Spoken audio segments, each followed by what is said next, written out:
ओम नमो भगवते वासुदेवाय। दोस्तों, आज के इस वीडियो में मैं बहुत ही महत्वपूर्ण जानकारी लेकर आई हूँ। हमारे रोजमर्रा के जीवन को आसान, सुगम, सरल और ढेर सारी खुशियाँ प्राप्त हो, इनके निमित्त कुछ न कुछ नियम बनाए गए हैं। हमारे शास्त्रों में उन नियमों के बारे में जिक्र भी मिलता है। रोजाना हम सभी के घरों में पूजा पाठ से ही दिन की शुरुआत होती है, लेकिन पूजा पाठ की शुरुआत ही अगर गलत तरीके से हो तो फिर पूरे दिन का भार कैसा रहेगा, पूरे दिन हमें किस तरीके के रिजल्ट प्राप्त होंगे, कैसा हमें फल की प्राप्ति होने वाली है, आप इसका अंदाजा लगा सकते हैं। जब भी हम पूजा करते हैं, पूजा पाठ करते हैं, तो अमूमन घरों में इस तरह की गलतियां आज के समय में देखने को मिलती है। लेकिन कभी आपने नोटिस किया है, कभी आपने ध्यान दिया है, हमारे देश की दक्षिणी भाग में रहने वाले प्रत्येक व्यक्ति के घर में सुख समृद्धि का वास होता जा रहा है। प्रत्येक घर सुखी है, संपन्न है और इसके साथ ही सांस्कारिक सारे गुण उनमें मौजूद है। वहां रहने वाले प्रत्येक लोगों के घर में माँ लक्ष्मी वास करती है।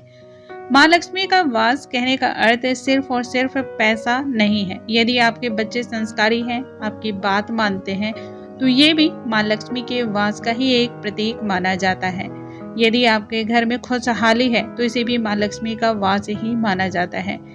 इस बात पे कभी न कभी आप गौर जरूर कीजिएगा। आज जो मैं बताने वाली हूँ, अक्सर हम सभी इस तरह की गलतियां कर रहे हैं। आज के बाद इस तरह की गलती आप बिल्कुल ना करें, ये गलतियां आपको तबाह कर देंगी। आइए जानते हैं वो 2 कारण जो हमें नहीं करनी चाहिए।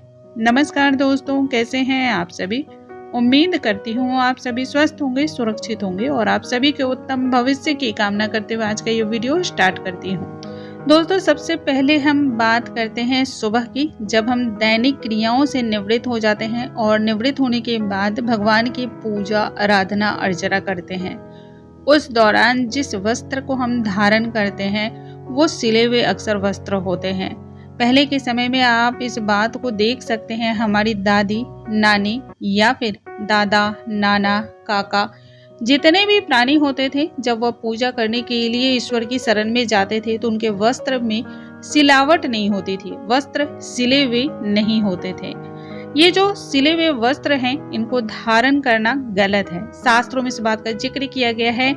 सिलाई वाले जो ये वस्त्र होते हैं, ये सांसारिक मोह माया को दर्शाते हैं। यदि आप भगवान की शरण में जा रहे हैं, प्रभु की शरण में आप किसी न किसी प्रार्थना को कर रहे हैं, तो इस सिलाई वाले कपड़े से आप दूरी बना ले। कम से कम जब तक आप प्रार्थना कर रहे हैं, जब तक आप पूजा पाठ कर रहे हैं, उस दौरान तो सिले हुए कपड़े, सिले हुए वस्त्र को ना ही धारण करें। ये जो सिले हुए वस्त्र होते हैं, सांसारिक मोह माया के बंधन का ही प्रतीक है। भगवान की पूजा हर बंधन से अलग होकर करनी चाहिए। जो भी व्यक्ति इस नियम का पालन करता है, उसके घर में सदैव खुशियों का वास होता है, सुख और शांति का वास होता है। प्रभु तो वैसे भी आपके मन के सारे भाव को जानते हैं, आपको उनसे मांगने की जरूरत ही नहीं पड़ेगी यदि आप कुछ चीजों का ध्यान रखेंगे तो। दूसरा, जो आज के समय में 99% लोग ये गलती करते हैं और वह है स्नान करते समय। स्नान करते समय हम सभी जब बाथरूम में होते हैं, आज के समय में घरों के अंदर ही बाथरूम बना दिया गया है, बाहर कहीं जाने की जरूरत नहीं होती है, इसलिए आप सभी इस बात पर ध्यान नहीं दे पाते हैं। दोस्तों, जब हम नहाने के लिए बाथरूम में जाते हैं तब हम ये ध्यान रखते हैं कि कोई भी हमें नहीं देख रहा है और इस दौरान हम निर्वस्त्र होकर ही स्नान करते हैं।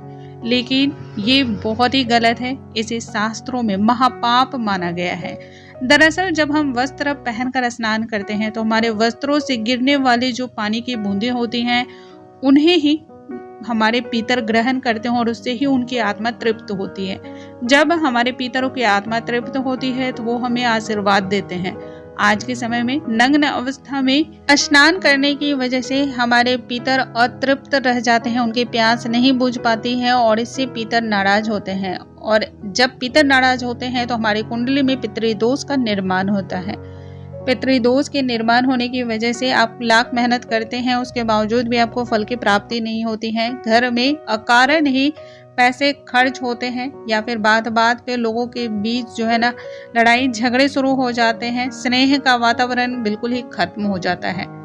दोस्तों, यदि आप इन दोनों बातों का ध्यान रखेंगे तो रोजमर्रा की लाइफ आपकी बहुत ही स्मूथ चलेगी। जीवन में हमेशा ही सकारात्मक चीज़ों का वास होगा। खुशियाँ आपके दरवाजे पर सदैव दस्तक देगी। मुझे उम्मीद है आज की ये जानकारी आप सभी को बहुत अधिक पसंद आई होंगी। ऐसी और भी जानकारियों के लिए हमारे चैनल पे बने रहें। अगले वीडियो में एक नई जानकारी के साथ फिर से मिलूंगी। तब तक के लिए नमस्कार दोस्तों।